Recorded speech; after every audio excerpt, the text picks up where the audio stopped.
But not except for the part that disagrees with what I believe, which is...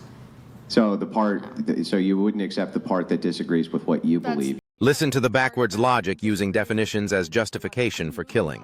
At least understand what the position is, because I'm still super confused as to what your position even is. So as we kind of back up here, let's start with, what does alive mean? What does that mean? So alive means moving on its own, and basically moving on its own and being chemically made, having a genetic code that you're made of.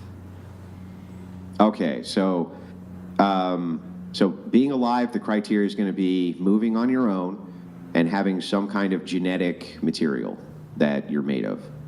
I would go by the scientific definition, which I don't have memorized, but you could pull it up if you...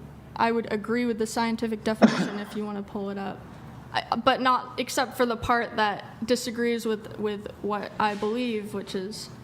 So so you wouldn't accept the part that disagrees with what you believe. You would just accept the part that agrees with what you believe? The part that's specific to abortion, I don't agree with. Yeah, doesn't the scientific definition define human life as beginning at conception? You asked living, so I would say the scientific definition of life I agree with. So.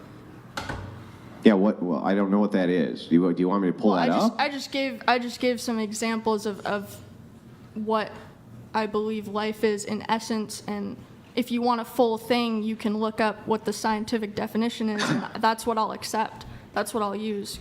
So have you guys heard the research? Philosophical question. Okay, so hang on. So what if the scientific definition says that human life begins at conception?